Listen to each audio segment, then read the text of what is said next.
bored. He hasn't seen it. This is the first time. First time I've seen it. So I was thinking as I'm watching it that if I walked into this as a possible film subject, it's like, what the hell? Like, what would I even make sense of? It's so overwhelming. There's so many pieces. It's so loud. It's so noisy. And what I see as chaos, you see as story. And I'm wondering how that starts. Like, how do you know this is a film of yours? Well, I feel like I should throw it to Dave. Just some backstory. David is a journalist, amazing long-form journalist. And we met probably several months before, almost a year before you even had sent me this. So why don't you talk about how you found the story with Abby, and then I can talk about what I thought. So I mostly write long-form pieces for like New York Magazine, Business Week, New York Times Magazine. And I'm obsessed with these guys who become obsessed with dominating worlds. So I've written about like the lifeguard union in New York and a weight loss camp for kids in upstate New York. And I found with my then research assistant and now Lance's very close associate, this story in Texas. And George was literally like ripped out of Shakespeare. Like there were articles over the years, lawsuits, litigation, Facebook posts, sugar daddy stuff. And I was like, there's something like incredible here. And I simultaneously, as I found this, I had been watching Lance's first film over and over again. Like I literally watched it 3 times in 3 days. I was like dissecting it. Like, how did he do this? How did he pull this off? His Villages film. And so when I found this, I immediately thought of Lance, because he also is, I think if you've seen his films, you know this, is obsessed with people that become trapped in worlds of their own making, right? Either they get trapped in someone else's dream or trapped in their own dream. And so I handed it off to Lance, and I don't know, he took it to 11. Well, when David and Abby first sent me the there's a succession story, a succession crisis happening at the largest Renaissance festival in the country, I thought they were making it up. I thought it was just like, okay, this may pass. Maybe there's a good long-form journalistic piece in here, but how do we make this emotional? Is this even real? And so we went, kind of not knowing anything and anybody. Abby was the first to go down, and there was a whole other story about the making of this. But really, over time, I think what we thought was a comedy at first, which initially kind of felt somewhat absurd, right? The universe, the landscape, it became like a tragedy. It really is, and I feel like everyone, at least I speak for myself, but I feel like we all know versions of these people. We all know a Jeff. We all know a George. We all know a Louis. There's something, and I can't tell if it's because we were there and there's a level of self-mythologization, that people do in their everyday lives. When you have a camera there, suddenly that becomes activated.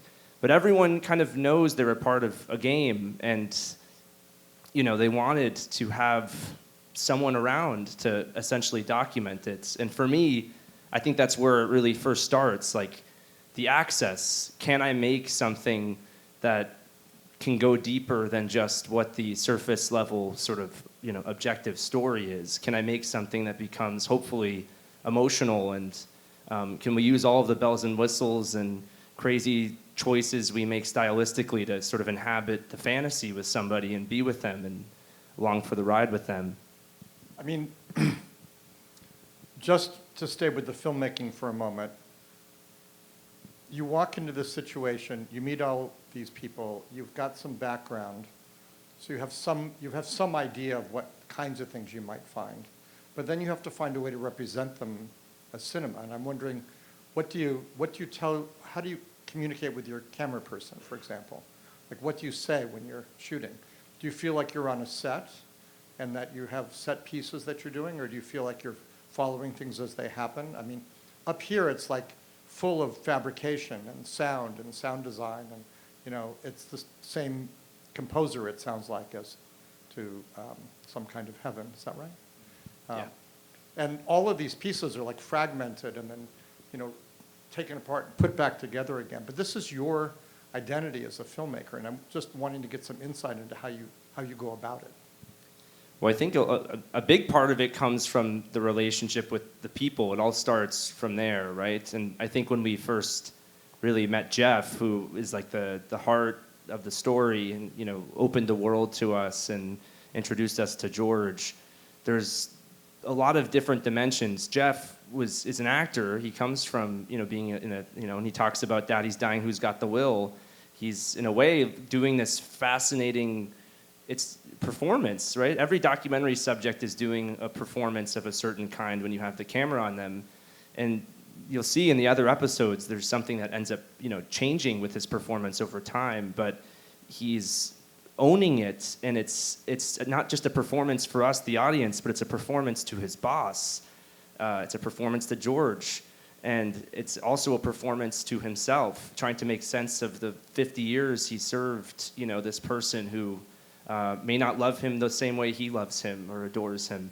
But with my cinematographer, my editors, I mean, in terms of like how do I make sense out of this, I'd say we wander into things, and probably the first 3 shoots, which would equate to maybe 25 days, is really just exploration and not knowing where things are going and trying to let things unfold and trying to be there for certain things. And part of the active sort of journalistic quest of this was also making sense of the success story, which ultimately means the succession story, which ultimately means spending time with George and understanding the eccentricities, because if he talks to an angel, which happened, it could lead to someone getting fired, right? And so it's sort of this, making sense, letting time pass, going back in to fill certain things. My editors, Nicholas Nasmi, Max Ullman, they're credited as writers on this because there is a tremendous amount of writing in the edits, and then there's also a matter of writing with our subjects that are happening, well afterwards. And for my cinematographer, Nate Hertzellers, I mean, the kind of the thing that we came into this with was like, how do we capture, just from before we knew what the story was, how do we immerse the audience in what the world is there? How do we, take all of the fantastical elements, the mythological stuff, how do we bring that into sort of like the back office drama where essentially this could be any business? How do we take those little pieces and magic and throw it in here? Yeah. But although, just to jump in on that, while there are these techniques that are being used to capture, as you say, like the cinematic elements of this, if you were tasked with writing a legal document about what unfolded in the 24 months or 30 months that we were in Texas, thanks, it would be pretty much exactly what you see on screen. Like, this is not made up. There's no like invention of drama. This is actually what happened. And in fact, there are lawsuits coming that are in the public record that characters you haven't met yet are filing as we speak. And this is like a very, very, there's verite, but there's also like verisimilitude in this document. This is real life and real. And in fact, Jeff at one point, pulled us aside and said, "This is my life. Like, this is really my life." But he wasn't pretending. This is not fake. This is really happening in real time. It also has the feeling, it doesn't seem like it's not real life, although it's a strange real life. But it also, it doesn't seem exactly as things are happening as they're purported to happen, like you're just there and it's happening. This is like, it's happening, but then they're performing the happening of it. And you're recreating it sort of moment by moment at some level with your collaboration with them, or something like that. I don't actually know. It's like somehow the mystery of what you do. So, what is that? Well, I mean, if you take like most sequences, and this is why it's so interesting, it's fascinating to be there and to work on. Like each person, the axis changes, right? When you're with George, there's no level to which I can say, "What are you doing tomorrow? Can you let me in? Can I see where it's going to happen? Can I film it in this sort of way? Can you be patient with us?" It's sort of, he'd say the same thing every time we'd come in. He'd say, get your ugly ass cameraman in and shut up and sit down and start going. And then we'd always try to put a microphone on him, and he'd say, "What's going, get a better microphone, faster. We had to kind of be on his schedule. But if you take a sequence like the ending, right, like the Jeff, did people shout Jeff to him when he was kind of spiraling, thinking that maybe his job was in peril? No.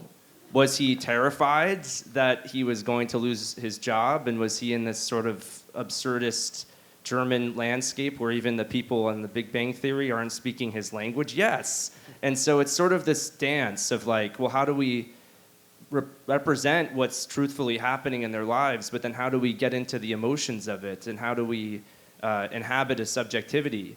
And, you know, but behind every moment or every shot in this, there's like hours and, I mean, really years of conversations that are happening to make those moments happen. Okay, yeah, when can we watch the rest of it? It's going to be June, so soon, on HBO and Max, or I guess it's the same thing now. HBO Max, or just Max. It'll be yeah, June, very early June. Yeah. Thank you for coming. Thank you so much. Thank you, Robb. Thank you. That's so great. Thank you to the Brattle and IFFB. It's so amazing to be here.